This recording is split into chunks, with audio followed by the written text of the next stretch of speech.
Hello students, welcome to अकेडेक्सल। बच्चों, आज हम बात करने जा रहे हैं केटीजी और थर्मोडायनेमिक्स की, जिसमें आज का लेक्चर जो है हमारा फर्स्ट लेक्चर होने वाला है। तो जो है स्टार्ट करते हैं। सबसे पहले जो है आज के लेक्चर के हम लर्निंग ऑब्जेक्टिव्स देख लेते हैं। क्या क्या जो है लर्निंग ऑब्जेक्टिव्स है जो हम सीखने वाले हैं आज के लेक्चर से, वो है क्या? Thermodynamic system. सबसे पहले हम क्योंकि थर्मोडायनेमिक्स की बात ही कर रहे हैं तो थर्मोडायनेमिक सिस्टम की बात करेंगे। उसमें क्या क्या प्रोसेस होते हैं, वर्क डन जो है साइक्लिक प्रोसेस, अलग अलग प्रोसेस के साथ में साइक्लिक प्रोसेस क्योंकि एक इंपॉर्टेंट पार्ट होता है।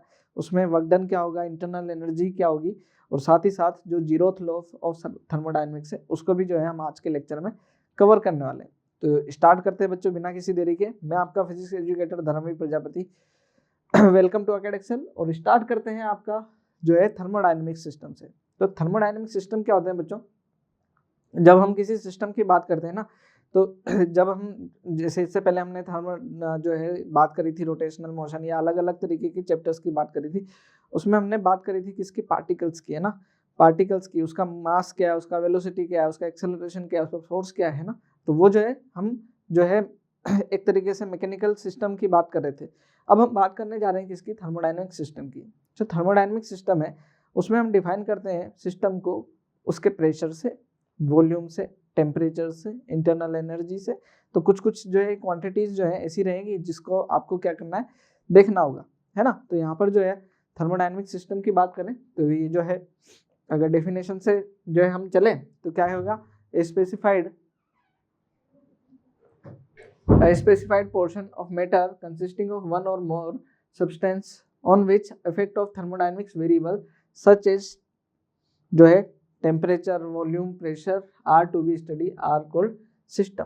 जो है जिसके ऊपर हमारे को क्या करना होता है, इन सब चीज़ों को एक पार्ट, कोई भी पार्ट है ना, जो है वन और टू सब्सटेंसेस का पार्ट जिस पर हमारे को क्या करना है, टेम्परेचर, वॉल्यूम और प्रेशर को स्टडी करना होता है। वो जो है हमारा क्या होता है, एक थर्मोडायनेमिक सिस्टम होता है ना। तो बहुत ही आसान सी बात है और जो है काफ़ी इंटरेस्टिंग सा चैप्टर है। आप जो है देखेंगे इसको तो आपको जो है काफ़ी इंटरेस्टिंग चीज़ें यहाँ पर मिलेगी, है ना। उसमें अगर हम सिस्टम्स की बात करें और तो जो है हमारे पास में वन और टू सब्सटेंसेस, अलग अलग जो सिस्टम के सब्सटेंसेस को देखते हुए किस तरह के सिस्टम के अंदर सब्सटेंस हो सकते हैं, तो वो जो है उसके अगर टाइप के अकॉर्डिंग देखें तो ये जो है एक जो है हमारे पास में क्या, हेट्रोजिनस सिस्टम।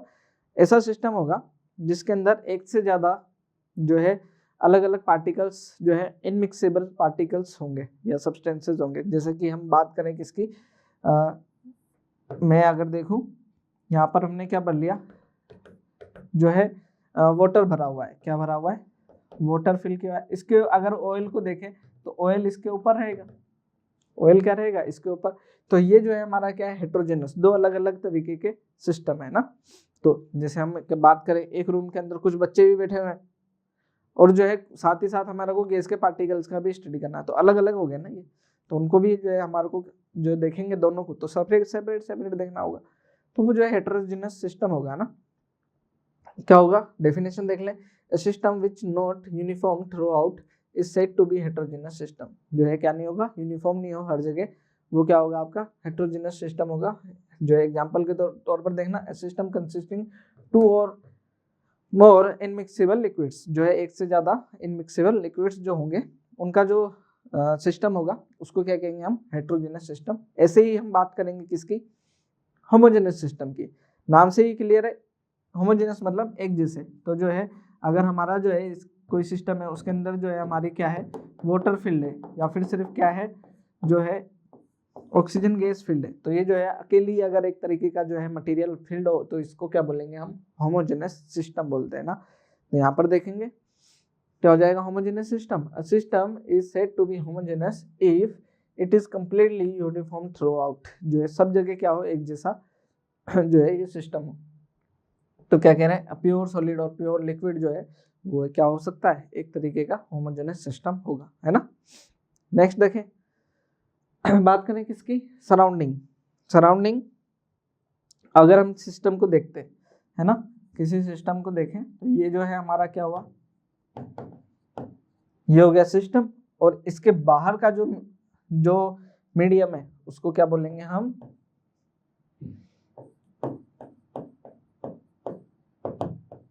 सराउंडिंग। ठीक है, ये जो बाहर का जो मीडियम है उसको क्या बोलते हैं हम, सराउंडिंग बोलेंगे। ठीक, तो जो है क्या होगा, डेफिनेशन देखें, एनीथिंग आउटसाइड द सिस्टम, जो है सिस्टम के बाहर कुछ भी, is which exchange energy with the system and which tends to change the property of the system, जो है उसकी वजह से सिस्टम की प्रॉपर्टी चेंज हो सकती है, वो भी क्या हो गया आपका सराउंडिंग होने वाला है ना।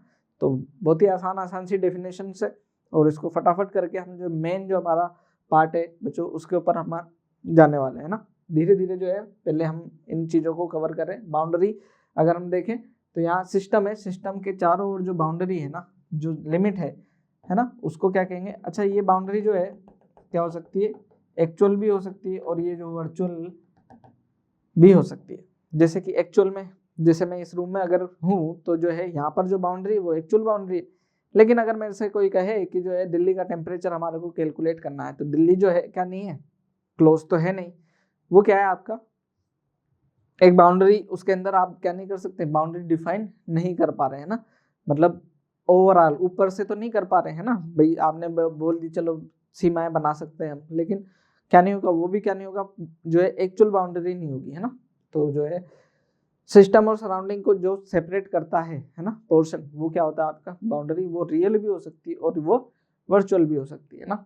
यहाँ पर बाउंड्री क्या है, रियल और imaginary wall that separate the system from the surrounding, उसको क्या कहते हैं हम, बाउंड्री कहते हैं ना। तो बेसिक सी डेफिनेशन है बच्चों, है ना। आगे देखें टाइप्स ऑफ सिस्टम। सिस्टम में जो उनकी जो बाउंड्री है, एनर्जी का ट्रांसफॉर्मेशन, एनर्जी और मास का transformation on the basis of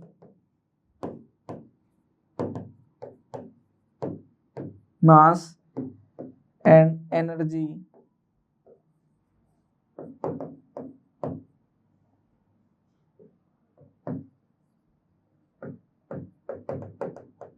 mass और एनर्जी का जो ट्रांसफॉर्मेशन है उसके बेसिस पर जो है हम क्या देख रहे हैं, सिस्टम के टाइप्स को देख रहे हैं ना। तो जो है पहला जो है हमारा पास में टाइप, वो है क्या, ओपन सिस्टम, है ना। ओपन सिस्टम में क्या बोलेंगे, ओपन सिस्टम का को डिफाइन कैसे करेंगे कि अगर हमारे पास में कोई सिस्टम है जो मास और एनर्जी दोनों को क्या कर सकता है का एक्सचेंज पॉसिबल है, इस तरीके का सिस्टम जिसमें मास और एनर्जी दोनों पॉसिबल है एक्सचेंज, तो जो है एनी इंटरेक्शन इज पॉसिबल, मास और एनर्जी, है ना। तो जो है मास और एनर्जी, एनर्जी से मतलब जो है मास को अगर हम देखें तो वॉल्यूम बाहर चला गया, देन मास भी है, टेम्परेचर एनर्जी से रिलेटेड है, देन जो है कुछ उन चीज़ों का क्या हो सकता है, ट्रांजिशन पॉसिबल है, उसको क्या कहेंगे हम। तो यहाँ पर देखें ये वाटर है ना, वाटर को हीट कर रहे हैं तो जो है क्या हो रहा है, ये वाटर, और ये जो है क्या हो रही है, वेपर्स बाहर जा रही है। तो ये जो है किस तरीके का सिस्टम, जो है क्या हो सकता है, इंटरेक्शन हो सकता है किसका, मास का या वॉल्यूम का या एनर्जी का, टेम्परेचर का, प्रेशर का, तो उसको क्या बोल सकते हैं हम, क्या बोलते हैं, ओपन सिस्टम, है ना। दूसरा सिस्टम है हमारे पास में क्लोज सिस्टम। दूसरा सिस्टम क्या, क्लोज सिस्टम क्या है, इनपेंडेबल by matter but other kind of interaction can occur, मतलब कि जो है कि क्या नहीं होगा, जो मैटर है अमाउंट, है ना, वो तो क्या नहीं होगा, उसका चेंज नहीं होगा, मास, इसको ऐसे भी लिख सकता है, मास कैन नॉट बी, ठीक, मास जो है एक्सचेंज नहीं हो सकता, बाकी और जो हमारे पास में कोऑर्डिनेट्स है, एनर्जी ले लो, प्रेशर ले लो, है ना, जो है उसको क्या कर सकते हैं हम, चेंज कर सकते हैं, टेम्परेचर को चेंज कर सकते हैं, बस जो है क्या होगी, मास नहीं जो चेंज होगा, तो वो क्या हो जाएगा हमारे पास में, इस तरीके का सिस्टम। देखिए एक बार अगर हमने क्या कर दिया, क्लोज कर दिया वाटर को, है ना, अब जो है इसके अंदर जो सब्सटेंस है वो फिक्स रहने वाले हैं ना, ठीक है। तो यहाँ पर जो है, और ये क्या है आपकी जो है कंडक्टिंग, इस तरीके के केस में जो वॉल्स होती हैं ये वो कैसी होती है, कंडक्टिंग वॉल होती है ना, ये जो वॉल्स है कंडक्टिंग वॉल्स है, ठीक है। तो इस पे भी जाएंगे हम। नेक्स्ट जो है इंसुलेटेड सिस्टम। इंसुलेटेड सिस्टम में क्या होगा, interaction, thermal interaction are possible, जो है नॉट पॉसिबल, मतलब थर्मल के जो है हीट जो है एक तरीके से हीट ट्रांसफर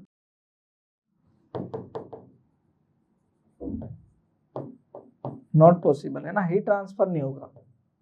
बाकी जो है क्या हो सकते जो मास हो गया, वॉल्यूम हो गया, उसका जो है एक्सचेंज हो सकता है लेकिन हीट का ट्रांसफर नहीं होगा। इस तरीके के सिस्टम को क्या कहेंगे हम, जो है इंसुलेटेड सिस्टम। जो वॉल्स होंगी वो क्या होगी, इंसुलेटेड वॉल्स होगी।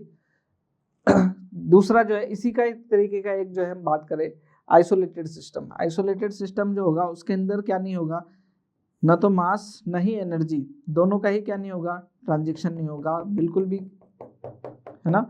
इस तरीके का सिस्टम, ये क्या है, इंसुलेटेड वॉल्स, ये इंसुलेटेड वॉल्स। तो अब यहाँ पर क्या नहीं होगा, मास और एनर्जी दोनों का ही क्या नहीं हो सकता, जो है ट्रांसफर पॉसिबल नहीं होगा। तो इस तरीके के सिस्टम को, तो बहुत ही बेसिक सी बातें हैं तो बच्चों, है ना। आगे चले, थर्मोडायनेमिक स्टेट, ठीक है। तो थर्मोडायनेमिक स्टेट क्या है, जब कोई सिस्टम जो है ना अलग अलग प्रोसेस से होकर के गुजरता है, तो हर एक पोजीशन पर जो उसकी जो करेक्टरिस्टिक्स है ना, उसको क्या बोलते हैं हम, थर्मोडायनेमिक स्टेट बोलते हैं, है ना। तो यहाँ पर जो है हम किसकी बात कर रहे हैं हम, thermodynamic state of the system is this condition, है ना, जिस जिस कंडीशंस में होता है वो, तो उसको क्या कहते हैं, उसकी thermodynamic state is identified by two independent thermodynamic variables, pressure volume, है ना। क्या हो गया, प्रेशर वॉल्यूम या प्रेशर टेम्परेचर या वॉल्यूम टेम्परेचर, किसी भी दो क्वांटिटीज है ना से जो है आप क्या करो, इनमें से कोई भी जो पीवीटी है ना, बेसिकली क्या होता है, प्रेशर वॉल्यूम टेम्परेचर। तो इन तीनों में से कोई भी दो क्वांटिटी से क्या कर रहे हैं, उसकी कंडीशन को डिफाइन कर रहे हैं, तो वो क्या उसकी थर्मोडायनेमिक स्टेट होती है, ठीक है। तो ऐसा है, प्रेशर वॉल्यूम टेम्परेचर को डिफाइन करने वाले जो कोऑर्डिनेट्स होंगे जिस पॉइंट पर, ठीक, तो वो जो है जब किसी भी जगह पर, किसी भी पोजीशन पर जो उसकी कंडीशन है उसको किससे डिफाइन करने होंगे, उसके प्रेशर वॉल्यूम टेम्परेचर से, इनमें से किसी दो से कम, ठीक। तो जो है वो क्या होगी, स्टेट, थर्मोडायनेमिक स्टेट होगी, ठीक है। हम कुछ प्रोसेसेस की बात करें, क्योंकि जब वो पार्टिकल, जब कोई सिस्टम एक स्टेट से दूसरी स्टेट पर आता है ना, तो उसकी जो थर्मोडायनेमिक कंडीशंस बदलती है, तो जिन सिचुएशन से होकर के गुजरता है उसको क्या कहते थे हम, प्रोसेस। तो प्रेशर वॉल्यूम टेम्परेचर जो है किस तरीके से बदलते हैं, वो जो है एक प्रोसेस का हिस्सा होंगे, है ना। यहाँ पर देखें, when a system changes from one equilibrium state to another, ठीक, एक स्टेट से दूसरी स्टेट में चेंज होता है, path of the successive state through which system passes, है ना, जिन स्टेट से होकर के पास होता है उस जो है उस पाथ को क्या कहते हैं, इज कॉल्ड प्रोसेस। उसको क्या कह देते हैं हम, प्रोसेस कहते हैं। बहुत ही बेसिक सी डेफिनेशन है ना। आगे देखें, तो पहला जो प्रोसेस है वो क्या है हमारे पास में, साइक्लिक प्रोसेस, है ना। साइक्लिक प्रोसेस में क्या है, एक सिस्टम एक जगह से चल करके वापस क्या आ जाए, जो है अलग अलग स्टेट से होकर के गुजरे और जो है इनिशियल स्टेट पर आ जाए, तो उसको क्या कहेंगे हम, साइक्लिक प्रोसेस। साइक्लिक प्रोसेस का मतलब जो है हमेशा क्या नहीं होगा, जिसे मैं प्रेशर और वॉल्यूम को अगर देखूं, तो इसके साथ में देखूं तो वो चला ए से बी तक, कहाँ से, ए से बी तक चला, और बी से चल करके वापस कहाँ आ गया, ए तक आ गया, है ना। बी से चलकर कहाँ तक आ गया, ए तक। देन जो है ये प्रोसेस क्या होगा, आपका साइक्लिक प्रोसेस होगा। जरूरी नहीं है साइक्लिक प्रोसेस जो है क्या हो, हमेशा जो है एक साइकिल में ही हो। ये साइकिल में हो रहा है, देन बहुत अच्छी बात है ना, बहुत अच्छी बात है। ए से चल करके वापस कहाँ गया, ए पर, तो ये भी क्या होगा, साइक्लिक प्रोसेस होगा। लेकिन हमेशा क्या नहीं है, ये जो है साइकिल ही बनेगा, ऐसा कोई जरूरी नहीं होता है, ठीक है। नॉन साइक्लिक, है ना, नॉन साइक्लिक प्रोसेस क्या है, जिसमें क्या नहीं होगा, वो अपनी इनिशियल स्टेट पर वापस नहीं आएगा, है ना। Non cyclic process is the process in which system does not return to initial position. जाहिर सी बात है, बहुत इजी चीज है।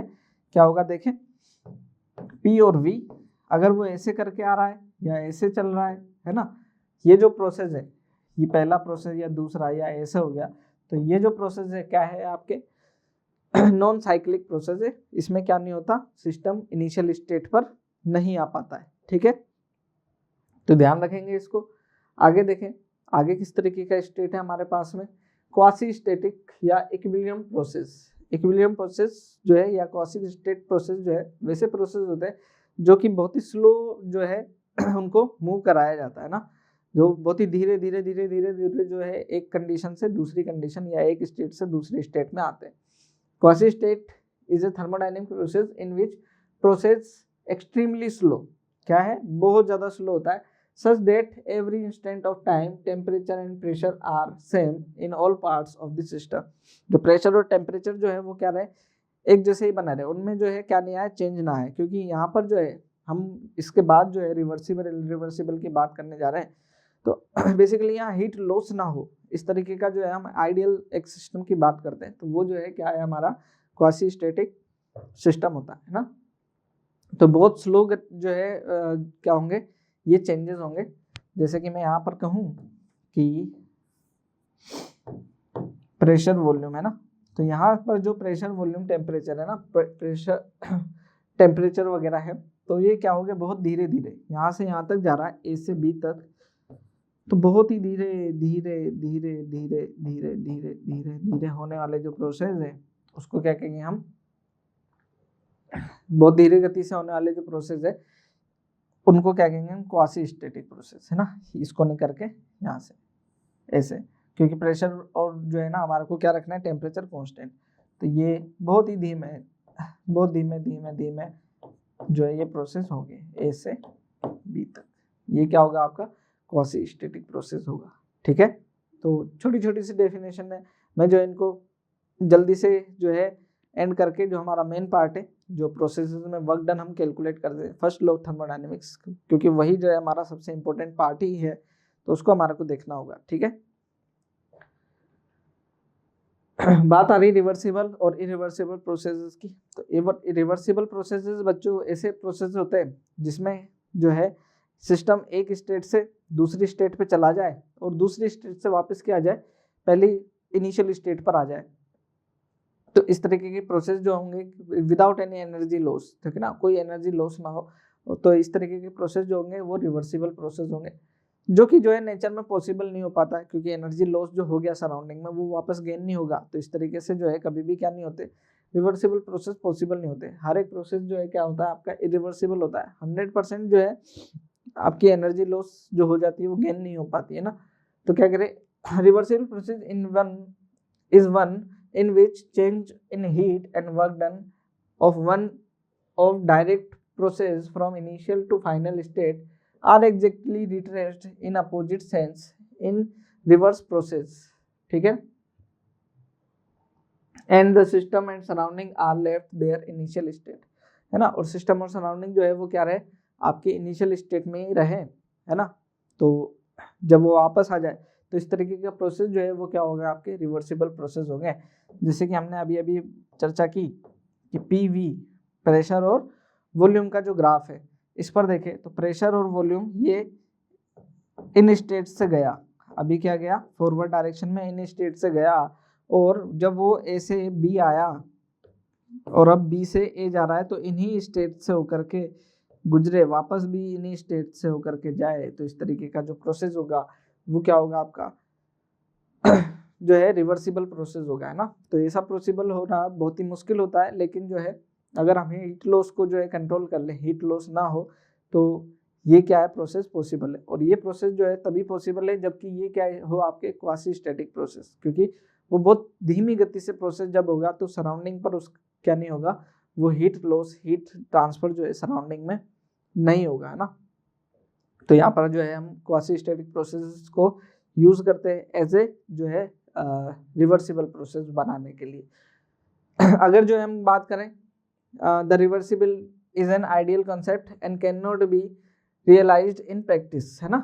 जो है प्रैक्टिस में, रियल प्रैक्टिस में ऐसा चीजें पॉसिबल होती नहीं है, मैं पहले ही बोल चुका हूँ।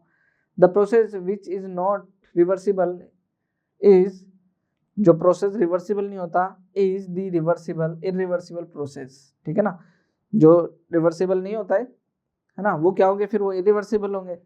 और in nature the processes are irreversible, जितने भी प्रोसेस है वो क्या होते हैं, इरिवर्सिबल होते हैं। हम कुछ आइडियल केस मान करके जो है उनको क्या बना लेते हैं, रिवर्सिबल बना लेते हैं। अदरवाइज हमारे पास में कोई भी सिस्टम क्या नहीं होता, रिवर्सिबल प्रोसेस पॉसिबल नहीं हो पाता, है ना। अभी जो रिवर्सिबल प्रोसेस है, पानी जो है झरने से गिरा, तो ये क्या रिवर्सिबल प्रोसेस है, ऊपर जा सकता है, जाता है क्या पानी वापस, है ना। गिरा हुआ पानी जो है अपने आप ही नेचुरली जो है हम क्या ऊपर जाते हुए देखते हैं, क्या नहीं होता है। तो ये क्या प्रोसेस, जो ये प्रोसेस है क्या नहीं है, ये रिवर्सिबल प्रोसेस नहीं है। बलून फट गया है ना, एक बलून है या टायर फट गया तो जो है एनर्जी लॉस हो गई, तो वो जो है वापस क्या नहीं होगा, जो है उसी नेचुरली क्या हो जाए, वो वापस बन जाए, ऐसा पॉसिबल नहीं है ना। तो बहुत सारे एनर्जी लॉसेस हो जाते है ना। हीट इंजन है, हीट इंजन से जो एनर्जी लॉस होगी सराउंडिंग में, आप कैसे उसको जो है वापस ले पाएंगे, पॉसिबल नहीं हो पाता। इसलिए कोई भी सिस्टम क्या नहीं है, रिवर्सिबल नहीं होता है। सारे सिस्टम क्या होते हैं, इरिवर्सिबल होते हैं। हम आइडियल केस लेकर के जो है चीज़ों को सोल्व कर लेते हैं तो बात अलग है, अदरवाइज जो है प्रोसेस हमारे क्या होते हैं, इरिवर्सिबल ही होते हैं। ठीक है, आगे बात करें heat and work done in thermodynamics process, है ना। हीट और वर्क डन की बात करनी है हमारे को, तो हमने जो है हीट और वर्क डन के अंदर जो है रिलेशन पढ़ा था, heat can be convert into work and work can be convert into heat. तो वर्क डन कैसे जो है थर्मोडायनेमिक प्रोसेस में कैलकुलेट होगा, तो उसको हम देख लेते हैं, एक बार चर्चा करते हैं इसके ऊपर कैसे। मान लीजिए ये हमारे पास में क्या है, एक थर्मोडायनेमिक सिस्टम है, इसको लेता हूं मैं,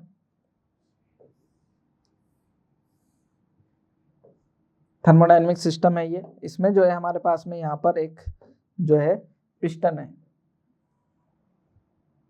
एक सिलेंडर है, ये क्या है आपका सिलेंडर है। मेरे ख्याल से जो है आपको समझ में आना चाहिए, एक जो है सिलेंड्रिकल शेप का जो है एक सिलेंडर है, उसके अंदर जो है आपने इंजन का पिस्टन देखा होगा, तो उसमें जो है ये जो है सिलेंडर है, उसके अंदर ये जो है पिस्टन है, जो रिंग जो होती है सिलेंड्रिकल, और वो जो है पिस्टन के अंदर जो है मूव करती है, जो है कुछ यहाँ पर ऐसा एक एलिमेंट भी लगा होगा।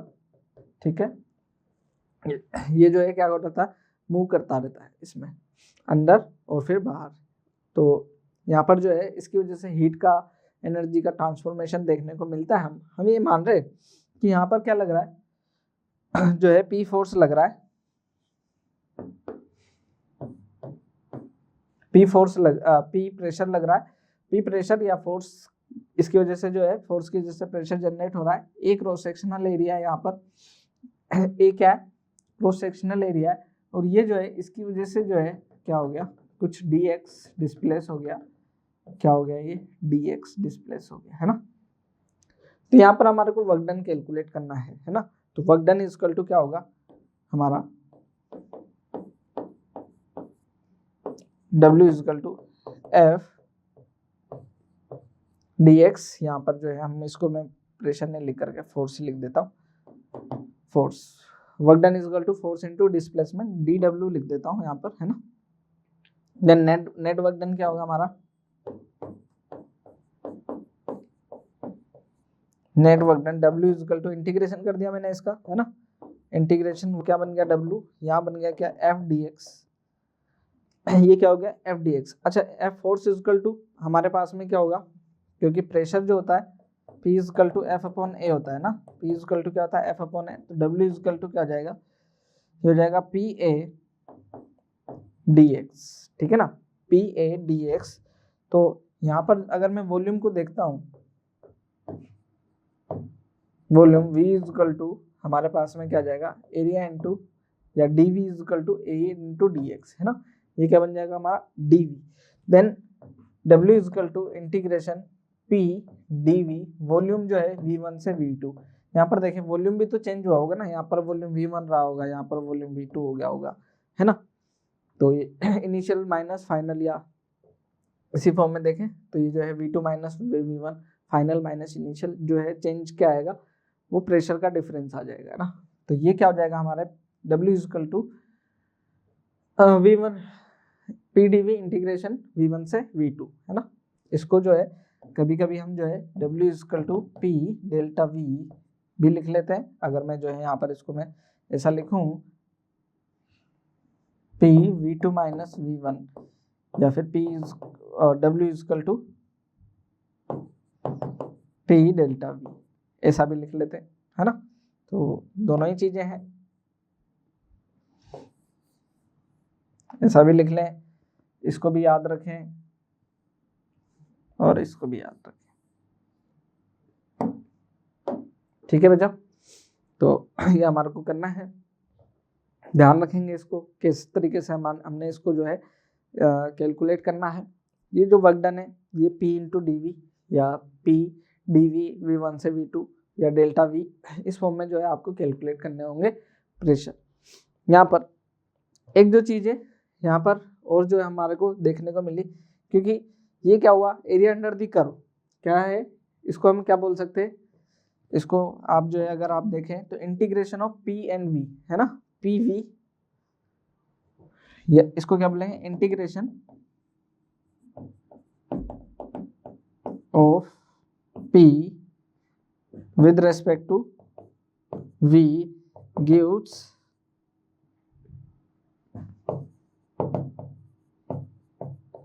वर्क डन, है ना, क्या होता है, वर्क डन देता है। या फिर हम इसको ऐसा, क्योंकि ये एरिया अंडर द कर्व भी तो है, ये क्या है हमारे जो है वर्क डन इंटीग्रेशन आ रहा है, तो इंटीग्रेशन के लिए अगर मैं इसको यहाँ देखिएगा, अगर मैं इसको दूसरा पॉइंट बनाता हूँ, है ना, कोई नहीं, है ना, यहाँ पर देखें तो जब इसको हम ऐसा लिखें, ग्राफ पे देखें P और V, तो ये अगर हमारा ग्राफ कुछ इस तरीके से आ रहा है, तो ये इंटीग्रेशन जो था हमारा, इंटीग्रेशन का मीनिंग क्या होता है, एरिया अंडर द कर्व, तो यहाँ पर जो है area under the curve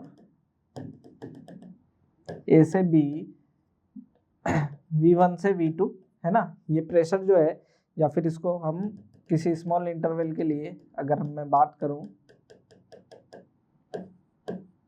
dV, तो ये क्या हो जाएगा, area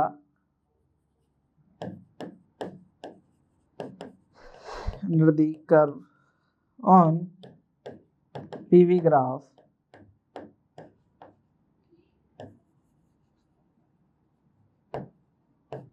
represents the work done. Work done ऐसे भी कैलकुलेट हो सकता है ना, PV ग्राफ से, तो दोनों ही चीजें हैं, दोनों ही चीजों से क्या कर सकते हैं हम, वर्क डन कैलकुलेट कर सकते हैं, ठीक है। तो ये क्वेश्चन करके देखते हैं यहाँ पर कैसे हम जो है वर्क डन और हीट का जो है रिलेट कर सकते हैं, और रिलेट करते ही हैं तो जो है कुछ क्वेश्चन यहाँ पर देखें, calculate rise in temperature of water when falls from 200 metre high waterfall, जो 200 मीटर वाटर हाई जो है वाटरफॉल है, उससे जब वाटर गिरा है तो कितना टेम्परेचर में चेंज होगा, तो यहाँ पर वर्क डन जो होगा हमारे पास में, वर्क डन क्या होता है mgh, और जो हीट जो ट्रांसफर होगी वो कितनी होगी हमारे पास में ms डेल्टा टी। अच्छा, ये वर्क और एनर्जी में relation, work done is equal to जो है एनर्जी, उसमें जो चेंज होता है वो किसका, जो हमारा मैकेनिकल कांस्टेंट होता है 4.2, जो है हमारे पास में क्या होता है, Q is equal to J H, तो जो है H इज इक्वल टू क्या हो गया हमारे पास में Q बाई जे, है ना, तो ये Q बाई क्या हो जाएगा J, तो ये होगी हीट, और ये जो है क्या होगी हमारे पास में जो Q, ये हो जाएगा एनर्जी,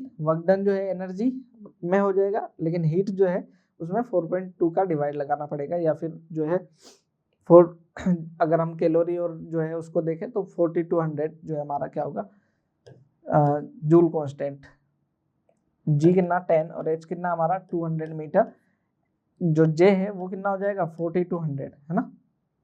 यहाँ पर कैलोरी में देखें तो ये 4.2 तो ये था, कैलोरी जो है इसकी वजह से भी हम देख सकते हैं, तो जो है 1000 है ना, तो ये 4.2 इंटू 1000, ये 4200 तब हो जाएगा, और ये डेल्टा टी जो है ये टेम्परेचर में चेंज हो जाएगा हमारा, ठीक। तो यहाँ पर जो है 1 2 3 1 2 3 ये तो कैंसिल हो गया, then delta T is equal to आ गया हमारे पास में 2 बाई 4.2, मतलब ये आ गया 1 बाई 2.1, जो है नियरली ये आ गया कितना 0.5 डिग्री सेल्सियस, क्या आ गया 0.5 डिग्री सेल्सियस, है ना।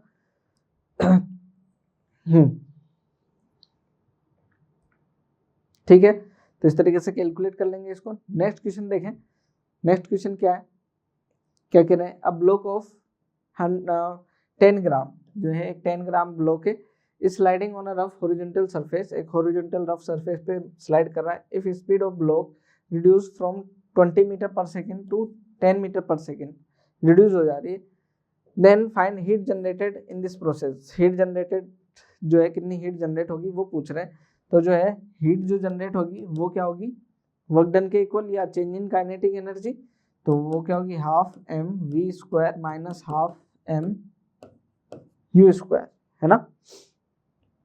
तो यहाँ पर जो है हीट जनरेटेड कितनी हो जाएगी 1/2, एम हमारा कितना दे रखा है 10/1000 हो जाएगा, वेलोसिटी हमारी कितनी हो जाएगी 20 से 10, तो जो है ये हो जाएगा 10 का स्क्वायर माइनस 20 का स्क्वायर, ऐसा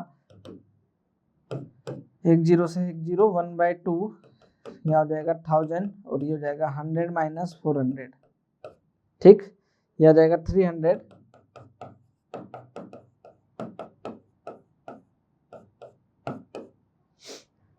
ठीक, 3/2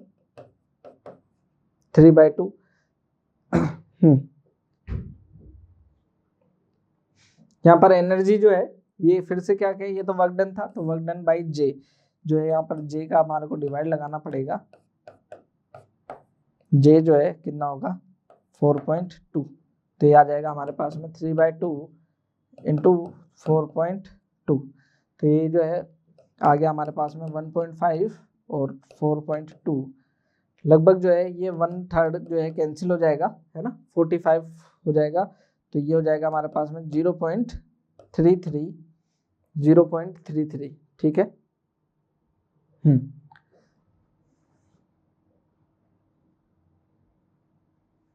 कैलोरी 0.33 कैलोरी जो है क्या हो जाएगी, हीट जनरेट हो जाएगी हमारी, ठीक है, इतनी हीट जनरेट होगी। नेक्स्ट क्वेश्चन की बात करें, नेक्स्ट क्वेश्चन क्या कह रहा है, देखिए, अ बुलेट ऑफ मास 10 ग्राम जो है 10 ग्राम की बुलेट है, is moving with velocity 100 metre per second, कितने से 100 मीटर पर सेकेंड से मूव करी, it collides with wall by which 1/4 of kinetic energy is converted into heat, जो है 1/4 जो काइनेटिक एनर्जी वो क्या होगी, हीट में कन्वर्ट होगी। Find heat developed by the bullet in calorie, जो है कैलोरी में जो है हीट जो डेवलप हुई है वो, है ना, यहाँ पर कैलोरी में ही कन्वर्ट होगी ये भी, क्योंकि हमने डिवाइड लगा दिया 4.2 का। यहाँ पर फिर से देखें क्या कह रहे,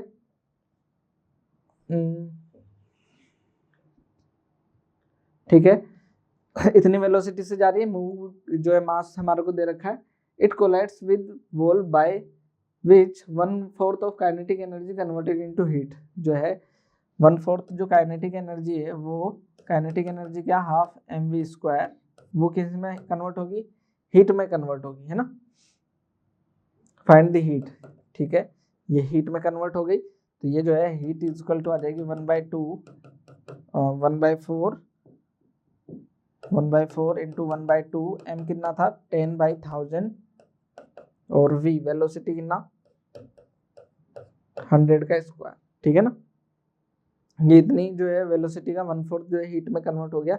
अगर कैलोरी में कैलकुलेट करना है देन जो है मेरे को क्या करना पड़ेगा, 4.2 का भी डिवाइड लगाना पड़ेगा, है ना, कैलोरी जो है हीट जो है वर्क डन एनर्जी में कन्वर्ट हो जाएगा, देन जो है हमारे पास में कितना आ गया, अगर मैं इसको देखूं तो ये 1/8 इंटू 10 इंटू 100 इंटू 100 हो जाएगा 1000 इंटू 4.2, ठीक, ये 1 2 3 1 2 3 ये कैंसिल हो गया और ये आ जाएगा मेरे पास में 100/8 इंटू 4.2। अगर मैं इसको कैलकुलेट करता हूँ तो ये जो है मेरे पास में है 2 टाइम्स और ये जो है 25 टाइम्स 4 से, है ना, तो ये आ गया कितना, यहाँ पर मैं 12.5/4.2 लिख दूँ तो ये जाएगा 125/4.42, है ना, ये तो लगभग जो है हमारे पास में क्या हो जाएगा, ये हीट जो है ये 3 टाइम्स, है ना, क्योंकि 3 टाइम्स ही हो जाएगा, 1 2 3 टाइम्स, नियरली जो है 3 कैलोरी, क्या जाएगा ये 3 कैलोरी जो हीट वो जनरेट होगी यहाँ पर, ठीक है, तो इस तरीके से कैलकुलेट कर सकते हैं हम यहाँ पर क्वेश्चंस को, इनको। आगे एक और क्वेश्चन है उसको देखें, a man gains 200 calorie of heat, जो है 200 किलो कैलोरी हीट है, बाय ईटिंग ब्रेड, जो है 200 किलो कैलोरी हीट जो है जनरेट हो रही है उससे, if his efficiency is 50%, efficiency कितनी है 50% है, and mass is 10 kg, calculate weight to which he can climb, जो है height, calculate height to which it can climb, जो है कितनी हाइट तक जो है वो चढ़ सकता है, तो यहाँ पर जो है टोटल जो एनर्जी है ना, वो कितनी हो रही है, इतनी जो है जनरेट होती है, लेकिन एफिशिएंसी जो है 50% है, तो जो है 150 जो है क्या हो जाएगी हमारे पास में 1/2, 50% का मतलब कितना हो 1/2 2000 इंटू 10⁻³ कैलोरी हो गया ये, है ना। और ये जो कितनी हाइट तक चढ़ पाएगा ये होगा हमारे पास में mgh, जो एनर्जी कन्वर्ट हो जाएगी वर्क एनर्जी में, या एनर्जी किस में, वर्क में कन्वर्ट हो गया। अब जो है यहाँ पर हमारे को 4.2 का डिवाइड भी लगा देना चाहिए, क्योंकि जो है ये हमारा क्या है, जूल कांस्टेंट तो हमारे को लेना ही लेना होगा। यहाँ पर आगे देख लेते हैं, तो ये हो जाएगा 100, तो ये हो जाएगा 10⁵ m 10 g 10 h मुझे पता नहीं है, और ये हो जाएगा 4.2। तो ये क्या हो जाएगा हमारा h इक्वल टू, ये हो जाएगा 10⁻³ इंटू 4.2, तो h equal to 4.2 into 10⁻³ metre height तक क्या कर सकता है, वो चढ़ सकता है। ठीक है, बात करते हैं बच्चों किसकी, sign convention. Sign convention used in thermodynamics, है ना।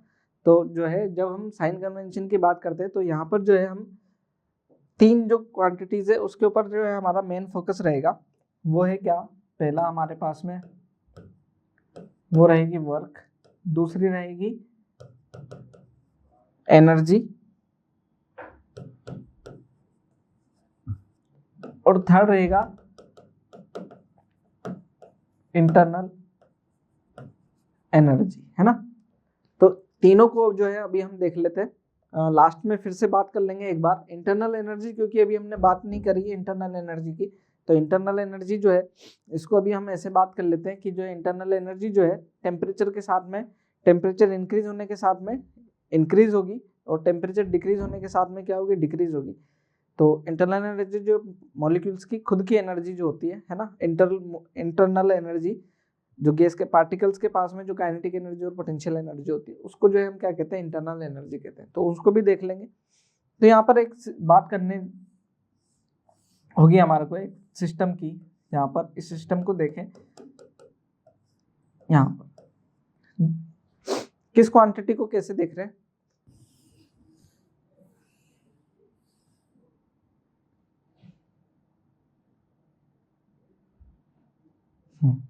यहाँ देखें, यहाँ पर जो है तीनों क्वांटिटीज को देखते हैं। सबसे पहले हम बात करें किसकी, वर्क की। वर्क की तो देखें एक वर्क, एक और चीज देख लेते हैं। मैं आपको जो है दूसरे तरीके से बता रहा हूँ, इसको देखना, एनर्जी और ये इंटरनल एनर्जी, है ना। एनर्जी से चालू करते हैं ना। सबसे पहले अगर मैं एनर्जी दूं, क्या कर रहे हैं, क्यू एनर्जी मैंने दी, हीट जो है हीट इनपुट दी, तो जो है energy given to the system, किसी सिस्टम को हम एनर्जी दे रहे हैं तो वो क्या लेंगे हम, पॉजिटिव। पहली चीज एनर्जी दे रहे हैं तो वो क्या होगी हमारी, पॉजिटिव। अब आप इससे जो है ना चीजें जो होने जा रही है वो सारी चीजें क्या होगी, पॉजिटिव। जब एनर्जी देंगे तो ये क्या होगा, इसकी इंटरनल एनर्जी बढ़ेगी, है ना। इंटरनल एनर्जी बढ़ेगी तो ये कोशिश करेगा जो है एक्सपेंड करने की। तो internal energy increase in internal energy, increase in internal energy वो क्या होगी हमारी, पॉजिटिव होगी। तो ये जब पॉजिटिव है तो ये भी क्या होगी, पॉजिटिव। अच्छा, जब ये इंक्रीज हो गई एनर्जी तो ये एक्सपेंड होने की कोशिश करेगा, तो work done by the system, system खुद वर्क करेगा ना। तो वर्क डन है ना, ये work done by the system, ये क्या होगा हमारा, पॉजिटिव होगा। ठीक है, आगे इसी का उल्टा करें, जब हम एनर्जी क्या लें सिस्टम से, ये पॉजिटिव थी, सिस्टम से एनर्जी रिलीज करें तो वो क्या होगी हमारे, नेगेटिव। तो energy taken from the system क्या होती है, नेगेटिव। अगर सिस्टम से एनर्जी लें तो वो क्या होती है हमारी, नेगेटिव होती है, इसका ध्यान रखना है। फिर जब ले रहे हैं सिस्टम से एनर्जी तो इसका टेम्परेचर क्या होगा, कम होगा, एनर्जी क्या होगी, डिक्रीज होगी, इंटरनल एनर्जी क्या होगी, डिक्रीज होगी। तो इंटरनल एनर्जी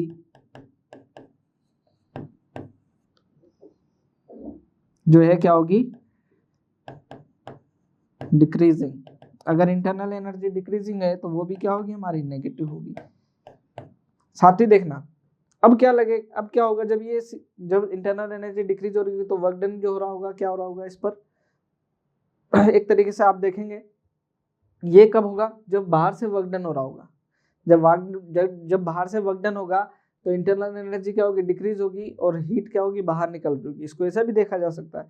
तो work done on this system वो क्या होगा, हमारा नेगेटिव होगा। जब work done on this system क्या होगा, फिर वो नेगेटिव होगा। तो इस तरीके से जो है इसको देख सकते हैं हम, ठीक। ऐसा देखें, मेरे ख्याल से जो है इसको जब आप यूज करेंगे देन जो है आपको साइन कन्वेंशन में कभी भी जो है दिक्कत नहीं आने वाली। डायरेक्शन देखें, जब अंदर की तरफ हीट जा रही है तो वो पॉजिटिव होगी, इंटरनल एनर्जी इंक्रीज होगी, और वर्क डन जो है ऑन बाय द सिस्टम जो है बाय द सिस्टम वो क्या होगा, आपका पॉजिटिव होगा। जब ऑन द सिस्टम की बात आएगी तो ऑन द सिस्टम क्या होगा, वर्क डन हमारा नेगेटिव होगा, एनर्जी बाहर जा रही होगी वो भी नेगेटिव होगी, इंटरनल एनर्जी डिक्रीज हो रही होगी वो भी नेगेटिव जाएगी। तो सीक्वेंस से ध्यान रखेंगे तो 1 बाय 1 जो है चीजें सोल्व करना हमारे लिए आसान भी रहेगा, है ना। यहाँ पर देखते हैं कुछ एग्जाम्पल्स की बात कर लेते हैं। जैसे कि हम यहाँ पर देखें पीवी डायग्राम है ना, पीवी डायग्राम, पीवी ग्राफ है हमारे पास में। यहाँ वर्क डन देखें, ए से बी जा रहा है सिस्टम, ए से बी। तो यहाँ पर देखें वॉल्यूम इंक्रीज हो रहा है, वॉल्यूम क्या हो रहा है हमारा, इंक्रीज हो रहा है, दिख रहा है क्या, वॉल्यूम इंक्रीज हो रहा है। वॉल्यूम कब इंक्रीज हो रहा होगा, देखें वॉल्यूम इंक्रीज हो रहा है। वॉल्यूम इंक्रीज कब हो रहा होगा, जब बाय द सिस्टम, सिस्टम खुद वर्क कर रहा होगा, है ना। तो वॉल्यूम क्या है, वॉल्यूम इंक्रीजिंग, वर्क डन जो है क्या होगा हमारा पॉजिटिव। आप आज इसको देख लो ना, P equal to W equal to P V2 minus V1। आप यहीं से देख लीजिए, प्रेशर कांस्टेंट है तो क्या हो जाएगा हमारा, V2 जो है ज्यादा आएगा, V1 क्या आएगा, कम आएगा, वर्क डन क्या होगा हमारा पॉजिटिव होगा। ऐसा यहाँ पर अगर मैं इसको ऐसे लिखता PV ऐसा A से B, है ना, तो क्या होता, वर्क डन क्या होता हमारे पास में, वर्क डन क्या होता, नेगेटिव होता, क्योंकि यहाँ पर क्या हो रहा होता, work done on the system हो रहा होता। वॉल्यूम क्या हो रहा है, डिक्रीज हो रहा है। देखिए यहाँ से जो है वॉल्यूम क्या हो रहा है, जो है डिक्रीज हो रहा है, वॉल्यूम डिक्रीज हो रहा है यहाँ पर, ठीक। अगर मैं यहाँ पर बात करूँ इस तरीके से PV यहाँ पर, तब भी क्या है, वर्क डन पॉजिटिव है, वर्क डन हमारा क्या है, पॉजिटिव है, क्योंकि यहाँ पर भी वॉल्यूम क्या आ रहा है, इंक्रीज हो रहा है। यहाँ पर देखें अगर मैं ऐसा बोलूँ, ऐसा ग्राफ बने तो PV, तब भी वर्क डन क्या आएगा हमारा, पॉजिटिव आएगा, क्योंकि अभी भी वॉल्यूम क्या हो रहा है, इंक्रीज ही हो रहा है। तो चले ये बता दे कि ये जो जब ऐसा होगा PV ग्राफ, है ना, तब वर्क डन कितना होगा। अभी यहाँ पर देखें वॉल्यूम में चेंज नहीं आ रहा, no change in volume, volume में क्या नहीं आ रहा, कोई चेंज नहीं आ रहा, देन वर्क डन क्या होगा हमारा, जीरो। क्योंकि ये अब यहाँ पर वर्क डन जीरो होगा, ये तो मैकेनिकली समझ सकते हैं। जब आप इसमें फोर्स लगा रहे हैं या बाहर से अंदर से फोर्स लग रहा है या बाहर से फोर्स लग रहा है और ये रिजिड है, हिल ही नहीं रहा, तो वर्क क्या होगा, जीरो ही होगा, है ना, कोई वर्क नहीं होगा उस टाइम पर। तो इस तरीके से हम जो है वर्क को भी देख सकते हैं। ये हमारे अलग अलग जो वर्क थे ना यहाँ पर, और वर्क को जो है कैलकुलेट कैसे करना है, एरिया अंडर दी कर्व के थ्रू, है ना। एरिया अंडर दी कर्व अगर हम देखें तो यहाँ पर एरिया अंडर दी कर्व देखें, यहाँ पर भी क्या नहीं आएगा, कोई एरिया है ही नहीं, तो वर्क डन भी क्या होगा, जीरो होगा। यहाँ पर ये वाला एरिया, नीचे वाला एरिया, यहाँ पर ये नीचे वाला, यहाँ पर ये नीचे वाला, यहाँ पर ये नीचे वाला एरिया जो है हम क्या कर सकते हैं, कैलकुलेट कर सकते हैं, ठीक है। आगे देखें, जैसे कि एक एग्जाम्पल है ना, यहाँ पर सोल्व करके देख लेते हैं इसको। जो है PV डायग्राम दे रखा है आपको, 6 ATM प्रेशर दे रखा है यहाँ पर, P2 और P1 जो है हमारा, हाँ ठीक, आपसे पूछ रहे हैं P1 P2 दे रखा है, what is work done by the system, work done by the system, ये जो है आपसे पूछा जा रहा है। इसको जो है मैं यहाँ पर जो है 3 ATM लिख दे रहा हूँ, है ना, 3 ATM है यहाँ पर, और जो है वर्क डन पूछा जा रहा है। तो वर्क डन क्या होगा, ये जो ग्राफ है ना, इसके नीचे का एरिया, ये वाला एरिया, ये वाला एरिया कैलकुलेट कर सकते हैं। वर्क डन क्या होगा हमारे पास में, area under the curve, area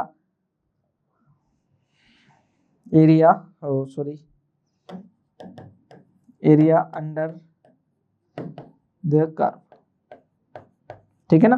area under the curve, वो क्या होगा हमारा वर्क डन होगा। देखें क्या होगा, वर्क डन क्या होगा 1/2। अच्छा ये वाला एरिया क्या ट्रेपेजियम बन रहा है क्या, ठीक है ना, तो ट्रेपेजियम का एरिया क्या होगा हमारे पास में 1/2।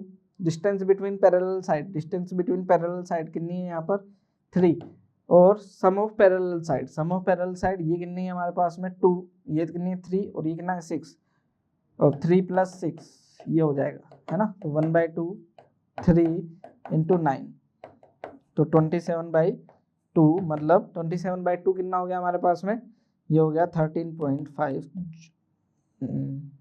ATM, है ना। इसको कन्वर्ट करना पड़ेगा ना, हाँ ये लीटर में है और ये ATM में है ना, तो इसको जो है यूनिट लिख देता हूँ, कन्वर्ट करना पड़ेगा, देन जो है इसको कन्वर्ट कर लेंगे, कोई बड़ी बात नहीं है। इसको जो है प्रेशर 10⁵ इंटू लीटर जो है 1 litre is equal to 10⁻³ metre cube जो है वो कर लेंगे, देन हमारे पास में क्या आ जाएगा, वो जो है जूल में भी आ जाएगा ये, ठीक। आगे work done in cyclic process, जो है साइक्लिक प्रोसेस में वर्क डन कैसे कैलकुलेट कर सकते हैं, तो जो है यहाँ पर अगर मैं एक प्रोसेस की बात करूँ, ये रहा हमारे पास में एक प्रोसेस, वो है ये रहा ए,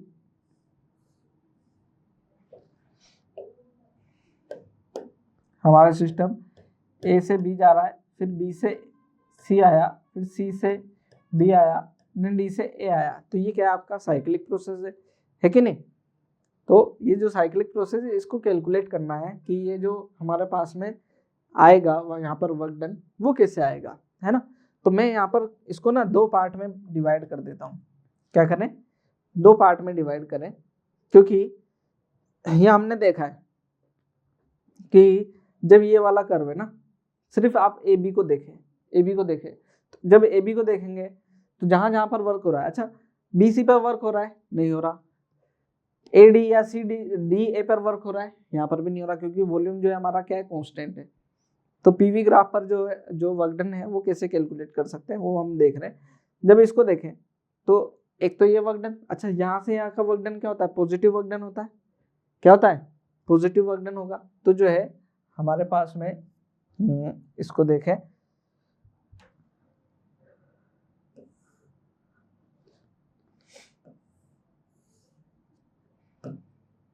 पीवी इसको देखें तो ये क्या है हमारे पास में ए से बी,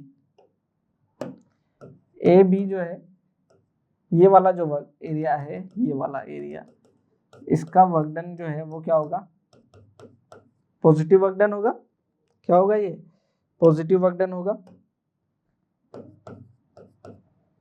ठीक। और जो दूसरा है हमारे पास में पीवी वो क्या होगा, नीचे ये वाला जो है, ये जो है सी डी, सी और डी, ये क्या होगा हमारा नेगेटिव होगा, क्योंकि ये जो है वॉल्यूम क्या हो रहा है यहाँ पर डिक्रीज हो रहा है ना।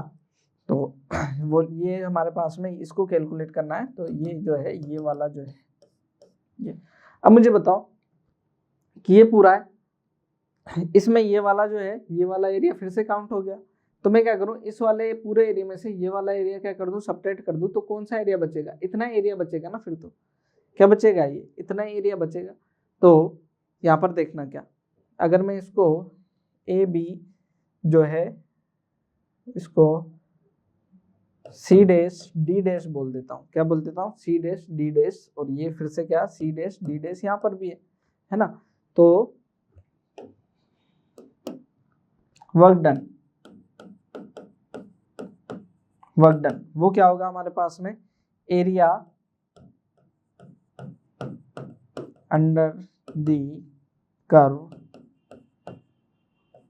कौन सा 2 बार लिख दिया, कर्व कौन सा वाला कर्व है, ये देखना A B C dash D dash A, इस पूरे में से क्या कर दें इस वाले को, क्योंकि ये पॉजिटिव है ये क्या है हमारा नेगेटिव है, minus area under the curve वो क्या है हमारे पास में D C C dash D dash D, ठीक। ये और ये बचा क्या, ये बचा हमारा इतना एरिया, है ना। इतना एरिया क्या is equal to area A B C D A, ये वाला एरिया, सिर्फ इतना। अगर ये जो एरिया हम कैलकुलेट कर लें तो हमारे को ये और ये करने की जरूरत पड़ेगी ही नहीं, है ना, क्योंकि इस पूरे एरिया में से इतना एरिया घट गया तो इतना एरिया बचा। तो जो है सिर्फ क्या करना है हमारे को, जो साइक्लिक जो पार्ट दे रखा है उसका एरिया कैलकुलेट करना है, बस इतने का, है ना। इतने पार्ट का क्या करना है हमारे को, एरिया कवर कैलकुलेट करना है, सिर्फ इतने पार्ट का। देन जो है हमारा क्या हो जाएगा, एरिया अंडर द कैलकुलेट हो जाएगा, ठीक है ना, ऐसा। तो जैसे कि ये क्वेश्चन है, और भी चलिए मैं और भी चीजें जो है इसमें और क्लियर कर देता हूँ। यहाँ पर देखें कि अभी हमने देखा ये क्लॉकवाइज है, तो ये वाला एरिया बड़ा है, ये वाला एरिया क्या है, बड़ा है, और ये वाला एरिया बड़ा है, और ये वाला एरिया क्या है, छोटा है। तो जो है हमारा वर्क डन क्या आएगा, पॉजिटिव। तो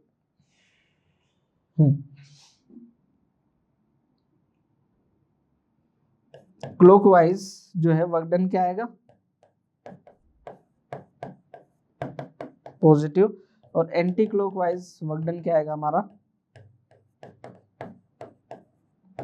वो आएगा क्या, नेगेटिव। तो इसका ध्यान रखेंगे तो जो है हम चीजों को और भी जल्दी चीजें के कैलकुलेट कर पाएंगे। अच्छा यहाँ पर आ गया, है ना, यहाँ पर ये एंटी क्लॉकवाइज है ना, इसको देख लेंगे अभी कैसा जो है वर्क डन आएगा। तो यहाँ पर क्या है, ये वाला एरिया जो है कैलकुलेट कर ले, देन वर्क डन आ जाएगा। वर्क डन जो है हमारे पास में क्या जाएगा, देखें एरिया, ये वाला एरिया कैलकुलेट कर लो, ये कितना हो गया 1/2, ओ सॉरी लेंथ कितनी होगी हमारे पास में,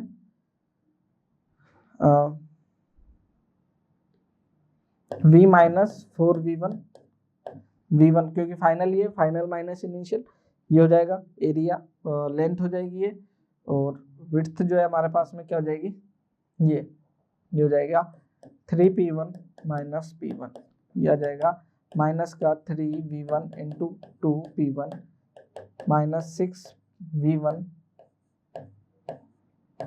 p1, ठीक।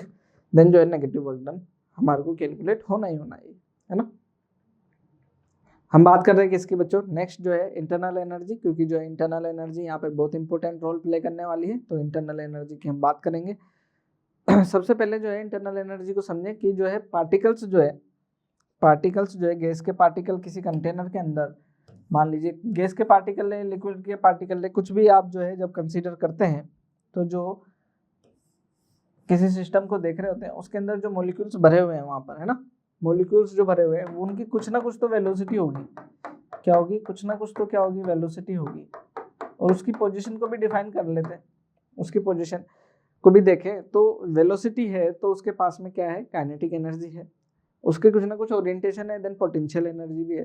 तो मॉलिक्यूल्स की जो है इंडिविजुअल एनर्जी जो है उसको क्या कहते हैं हम, इंटरनल एनर्जी, है ना। इसको हम ध्यान रखेंगे। इंटरनल एनर्जी क्या है, internal energy of a system is the energy possessed by the system due to molecular motion, जो है मोशन की वजह से, and molecular configuration. The energy due to molecular motion is called internal kinetic energy. Motion की वजह से जो है क्या है वो एनर्जी काइनेटिक एनर्जी है, and due to molecular configuration वो क्या आपकी मॉलिक्यूलर पोटेंशियल एनर्जी है। तो इन दोनों का सम जो है वो क्या मिलेगा आपको, जो है टोटल इंटरनल एनर्जी, वो क्या होगी आपकी total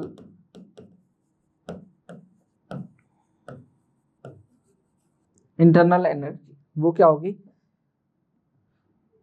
U is equal to UP UK plus UP। इस तरीके से जनरली जो है हम पोटेंशियल एनर्जी को क्या करते हैं, इग्नोर कर देते हैं, है ना, क्योंकि ओरिएंटेशन जो है कि जो है कॉन्फ़िगरेशन जो है उसकी एनर्जी को नेगलेक्ट कर देते हैं। जो जनरल जो है आइडियल गैसेस के केस में हम लेते हैं, लेकिन जो है हम जनरल बात करें तो जो है ऑक्सीजन क्या बोलते हैं, जो पार्टिकल्स हैं उसकी जो एनर्जी है इंटरनल एनर्जी वो काइनेटिक एनर्जी की फॉर्म में हम डिफाइन करते हैं ना। तो कुछ प्रॉपर्टीज की बात कर लेते हैं यहाँ पर। कुछ प्रॉपर्टीज क्या है, फर्स्ट जो है बात करें, it depends mainly on the state of matter and temperature of the system. हमने बात करी अभी टेम्परेचर पे डिपेंड करेगी। टेम्परेचर बढ़ जाएगा तो इंटरनल एनर्जी भी क्या हो जाएगी, बढ़ जाएगी, क्योंकि पार्टिकल्स तेजी से मूव करने लगेंगे। और अगर जो है अगर टेम्परेचर कम कर दें तो पार्टिकल जो है स्लो डाउन हो जाएंगे, तो इंटरनल एनर्जी डिक्रीज हो जाएगी।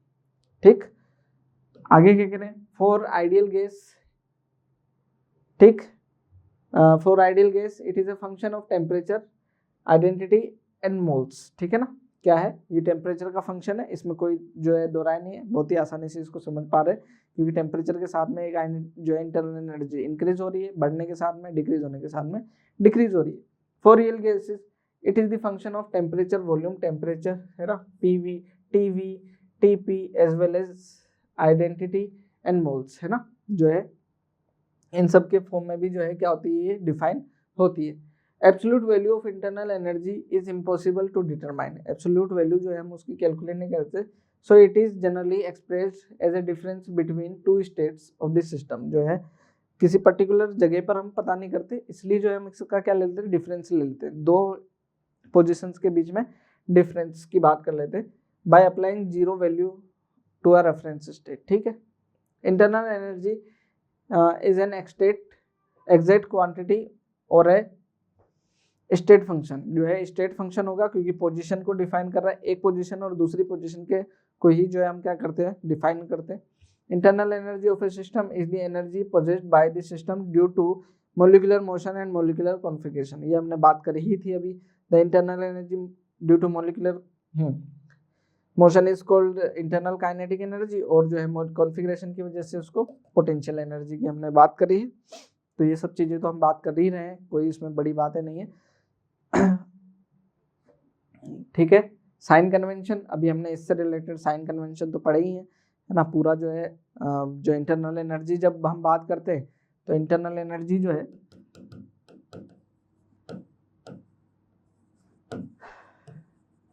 एनर्जी जब इंक्रीज होती है, ठीक, इंक्रीज होती है तब क्या होता है, उसका साइन पॉजिटिव होता है, और जब वो डिक्रीज होती है तो उसका साइन क्या होता है, नेगेटिव, बस, है ना। टेम्परेचर बढ़ने के साथ में जब इंक्रीज होगी तो पॉजिटिव, और जब डिक्रीज होगी तो नेगेटिव। साइन किसके लिए, इंटरनल एनर्जी के लिए, बाकी वर्क और एनर्जी के लिए मैंने आपको जो है वहां पर डिफाइन कर ही दिया है उसे, है ना। तो इन सब चीजों को देखते हुए साथ ही साथ जो है जीरोथ लॉ भी पढ़ लेते, ताकि जो है हमारा नेक्स्ट लेक्चर जो रहेगा उसमें हमारा पूरा फोकस जो रहेगा वो रहेगा फर्स्ट लॉ थर्मोडायनेमिक्स के ऊपर। तो अभी जो जीरोथ लॉ को हम पहले भी जो है डिफाइन कर चुके हैं, है ना, हीट एंड टेम्परेचर वाले जो है कैलोरीमेट्री वाले पार्ट में भी, यहाँ पर भी देख लेते हैं। बहुत ज़्यादा जो है यहाँ पर हमारा डिस्कशन का टॉपिक नहीं है जीरोथ लॉ। जीरोथ लॉ क्या है, अगर हम यहाँ पर देखें,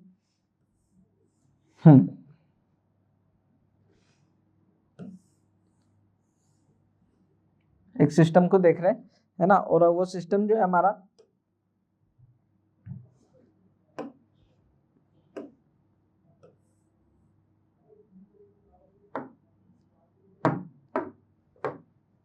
एक ये जो है हमारा क्या है, सिस्टम कुछ इस तरीके से बना हुआ है कि इसके अंदर की जो वॉल्स है उसको हमने क्या किया, इंसुलेट कर दिया है, बाहर से कोई क्या नहीं है, इंसुलेट कर दिया। इसके अंदर हमने क्या करा है, 3 सेक्शन बनाए, 3 सेक्शन के अंदर ये वाला सेक्शन जो है आइसोलेटेड है ना, सिर्फ जो है इंसुलेटिंग जो है क्या है, कंडक्टिंग वॉल है। ये जो है क्या है, हमारी नॉन कंडक्टिंग वॉल है, ये इंसुलेटिंग वॉल है।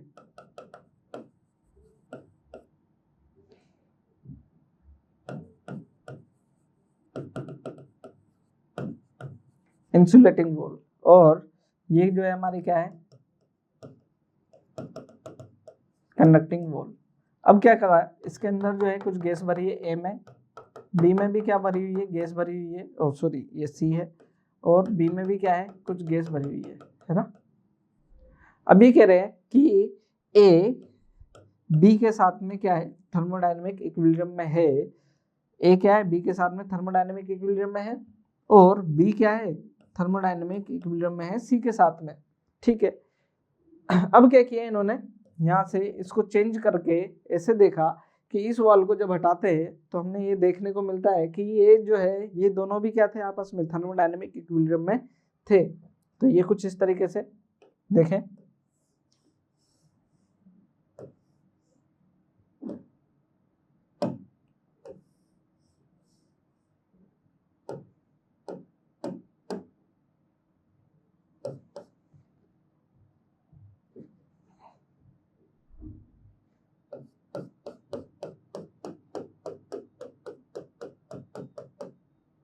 अब इसको क्या कर दिया हमने, इंसुलेटिंग कर दिया, इसको क्या कर दिया, इंसुलेटिंग कर दिया, और इसको कंडक्टिंग रख दिया।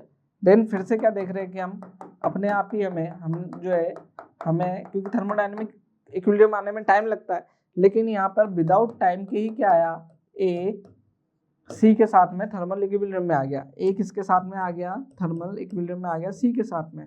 देन यहाँ से कंक्लूजन क्या निकलता है कि अगर एक सिस्टम, दो सिस्टम ए और बी थर्मल इक्विलिब्रियम में है आपस में, और बी जो है थर्मल इक्विलिब्रियम में सी के साथ में, देन ए और सी भी जो है नेचुरली ही क्या होगा, सी के साथ में थर्मल इक्विलिब्रियम में होगा। और यहाँ पर जो एक क्वांटिटी निकल कर के आती है जो कि हमेशा ही तीनों में क्या रहती, कांस्टेंट थर्मल इक्विलिब्रियम, ठीक है ना, टेम्परेचर कांस्टेंट थी, तो उसको क्या कहते हैं हम, टेम्परेचर। यहाँ से टेम्परेचर हमारा डिफाइन होता है।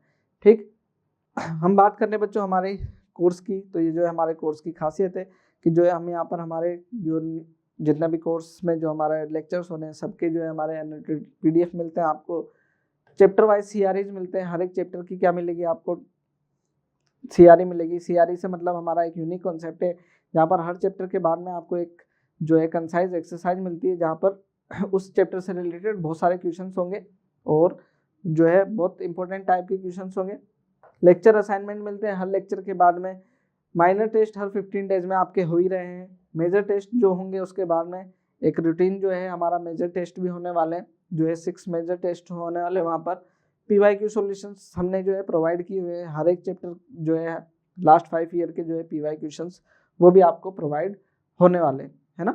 तो यहाँ पर देखें वो सारी चीज़ें। आज के लेक्चर की बात करें तो आज के लेक्चर के अंदर बच्चों हमने जो है मेन जो चीज़ें थी वो क्या थी, हमारा थर्मोडायनेमिक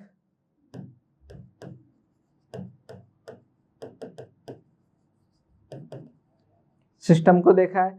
ठीक, फिर हमने जो है टाइप्स ऑफ सिस्टम्स की बात करी, अलग अलग जो सिस्टम्स हैं उनके टाइप्स की बात करी है। साथ ही साथ जो हमने बात करी है किसकी, वर्क डन जो था हमारे पास में W = इंटीग्रेशन PdV, ये हमारा जो है आज का इम्पोर्टेंट जो है फॉर्मूला था जिसको हमने डिस्कस किया है। और भी चीज़ें जो है नेक्स्ट लेक्चर में आएगी बहुत सारी चीज़ें, और साथ ही क्या थी हमारी इंटरनल एनर्जी। ठीक है, तो यह सारी चीज़ें हमने पढ़ी है ना। तो ये जो है आपका मेरे ख्याल से जो है काफ़ी पार्ट हमारा जो थियोरेटिकल था वो हमारा हो गया। देन जो है नेक्स्ट लेक्चर में हमारा न्यूमेरिकल पार्ट रहेगा काफ़ी सारा। तो आपसे फिर मिलते हैं नेक्स्ट लेक्चर में, तब तक के लिए थैंक यू।